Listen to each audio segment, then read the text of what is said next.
Sambut dengan lagu pujian Kau yang terindah di nomor 8.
kita berdoa.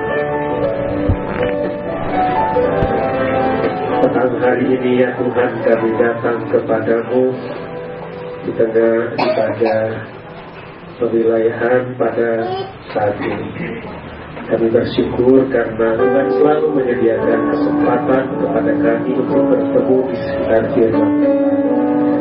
Kiranya ketika kami membaca dan merenungkannya, Tuhan sendiri yang memampukan kami dengan kuasa Roh yang kudus, sehingga dengan kuasa-Mu sendiri kami mengerti firman yang kami baca dan bersama. Sehingga pada akhirnya, di akhir Biskop pada petang hari ini, kami akan pulang dengan penuh berkat Tuhan.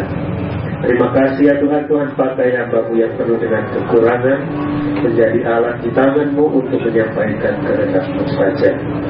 Terima kasih ya Tuhan, kami sambut firman-Mu di dalam nama Tuhan Yesus. Amin. Dan saudara yang dikasihi Tuhan, Shalom. Shalom. Saya bersyukur diberi kesempatan pada saat ini untuk memimpin rayon apa ini, Banjarsari sekitarnya, gitu ya. Wilayah. Sudah terbiasa rayon ya. Wilayah. Tapi saya tanya sama pengurus, boleh nggak ngambil bacaan yang lain? Boleh katanya. Pokoknya seperti yang di gereja. Maka sengaja catatan saya waktu kemarin saya tinggal supaya saya nanti ulang-ulang kan bosan ya. Nah, tapi saya nurut saja. Bacaan kita dari Kejadian pasal 1 ayat 26 sampai 31.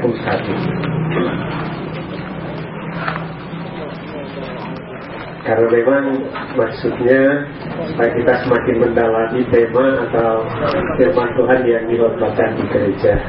Ya mudah-mudahan lebih dalam dan lebih luas ya. Kita akan baca berbalasan Kejadian 1, 26 sampai 31. Saya yang genap, Bapak Ibu Saudara yang ganjil. Berfirmanlah Allah. Kejadian 1 ayat 26 sampai 31. Berfirmanlah Allah, baiklah kita menjadikan manusia menurut gambar dan rupa kita, supaya mereka berkuasa atas ikan-ikan di laut dan burung-burung di udara dan atas ternak dan atas seluruh bumi dan atas segala binatang melata yang merayap di bumi. Maka Allah menciptakan manusia itu menurut gambarnya, menurut gambar Allah menciptakannya dia, laki-laki dan perempuan diciptakannya mereka. Allah memberkati mereka, lalu Allah berfirman kepada mereka, beranak cuculah dan bertambah banyak, penuhilah bumi dan taklukkanlah itu, berkuasalah atas ikan-ikan di laut dan burung-burung di udara dan atas segala binatang yang merayap di bumi. Berfirman Allah, lihatlah, aku memberikan kepadamu segala tumbuh-tumbuhan yang berbiji di seluruh bumi dan segala pohon-pohonan yang buahnya berbiji. Itulah akan menjadi makananmu. Tetapi kepada segala binatang di bumi dan segala burung di udara dan segala yang merayap di bumi dan bernyawa, kuberikan segala tumbuh-tumbuhan hijau menjadi makanannya, dan jadilah demikian. Maka Allah melihat segala yang dijadikannya itu sungguh amat baik. Jadilah petang dan jadilah pagi. Itulah hari ke-6. Dengan demikian pembacaan firman Tuhan. Tema hari Minggu kemarin adalah, masih ingat? Imago Dei, atau bahasa Maduranya Image of God, ya, gambar Allah. Nah, saudara-saudara, kalau kemarin saya menjelaskan istilahnya dari bahasa aslinya Di sini Tuhan mengatakan, marilah kita, baiklah kita menjadikan manusia menurut gambar dan rupa. Gambar dan rupa. Bahasa aslinya Selem dan Demut, ya. Gambar dan rupa. Gambar dan rupa itu tidak berarti Allah itu menggambarkan dirinya seperti fisiknya manusia, bukan itu, ya. Tetapi sifatnya dan otoritasnya. Sifat Allah itu apa, Bapak Ibu? Yang paling jelas dan yang menonjol, sifat Allah itu kasih. Lalu yang kedua, otoritas. Otoritas artinya memberi kepercayaan untuk berkuasa, atau otoritas berkuasa mutlak, ya. Jadi ada dua tujuan dari Tuhan untuk menciptakan manusia, yang dikatakan sebagai gambar Allah itu atau rupa Allah itu, yaitu harusnya punya sifat seperti Allah yang kasih dan juga berkuasa, tentu dengan bertanggung jawab. Kalau Tuhan memberi tanggung jawab, memberi kuasa kepada manusia, bertanggung jawab kepada Tuhan yang memberi tanggung jawab dan tugas itu. Tetapi dalam perjalanan hidup manusia, apa yang terjadi kemudian? Ketika Tuhan menciptakan manusia, supaya manusia itu memiliki kasih atau sifat Allah dan diberi tanggung jawab untuk berkuasa atas bumi ini, yaitu ikan-ikan, burung-burung, dan semua ciptaan yang disebutkan di dalam bacaan selanjutnya. Apa yang terjadi, saudara-saudara? Ternyata ketika manusia itu digoda oleh iblis, dibujuk oleh iblis, manusia itu terbujuk. Dan tujuan manusia mengikuti bujukan iblis itu apa? Ya, ingin seperti Allah. Siapa kira-kira yang tidak mau jadi seperti Allah? Ya. Berkuasa, terus tahu apapun, segala-galanya, maha segala-galanya. Dan manusia ingin seperti itu. Dan akhirnya jatuh dalam dosa. Dia lupa bahwa dia hanya ciptaan. Yang diciptakan sebetulnya mulia, tetapi oleh karena keinginan manusia, maka manusia jatuh di dalam dosa. Maka ketika manusia itu diusir dari Taman Eden, kebobrokan mengikuti manusia itu. Kejahatan yang mengikutinya dibawa pergi, sehingga kemudian manusia hidup di dalam dosa, senang berbuat dosa, sehingga saudara-saudara, sampai-sampai Tuhan menyesal, ya. Tuhan menyesal menciptakan manusia. Ya, saya kemarin mengandaikan, tapi itu tidak persis sama karena jauh berbeda, ya. Belum apa-apanya kalau kita punya anak, lalu anaknya memberontak, tidak mau nurut. Bagaimana perasaan kita? Anak kita sudah dilahirkan susah payah, sudah mengandung susah payah gitu ya. Terus lahir, ibunya terutama melean kalau malam, ya kan?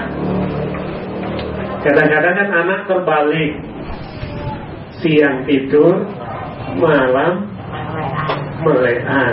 Terpaksa orang tuanya ya ikut. Belum lagi mulai sekolah dan sebagainya. Setelah besar kok memberontak. Sehingga kadang-kadang kita mendengar keluhan dari para orang tua.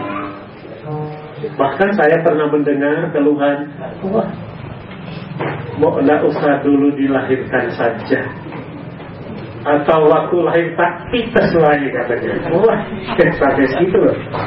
Kecewa luar biasa. Nah, saudara-saudara, Tuhan pernah kecewa kenapa menciptakan manusia. Di dalam Kejadian pasal 6 ayat 5 dan 6, di situ ditunjukkan bahwa Tuhan itu menyesal menciptakan manusia.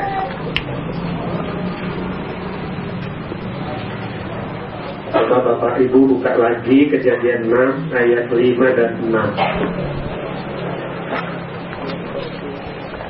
Ketika dilihat Tuhan bahwa kejahatan manusia besar di bumi, dan bahwa segala kecenderungan hatinya selalu membuahkan kejahatan semata-mata, maka menyesallah Tuhan bahwa Ia telah menjadikan manusia di bumi, dan hal itu memilukan hatinya.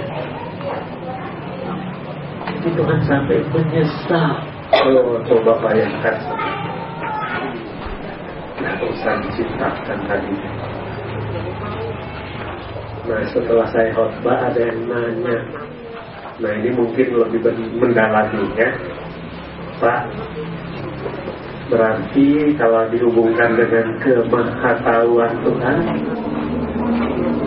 apa Tuhan sudah tahu apa belum kok bahwa manusia diciptakan tujuannya baik, tahu kok jadi nggak baik. Nah, di sini saudara, Tuhan tidak menciptakan manusia kayak robot yang sudah diprogram, ya. Jadi kalau robot itu diprogram sesuai dengan keinginan,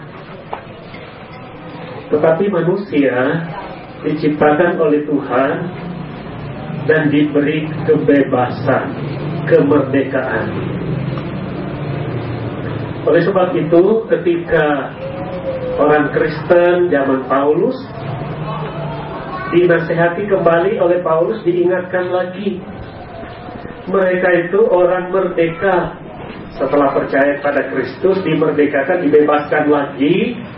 Tetapi nasihat Paulus, janganlah kemerdekaan itu dipergunakan untuk hidup di dalam dosa. Jadi Tuhan menciptakan manusia itu merdeka, bebas, tidak seperti robot.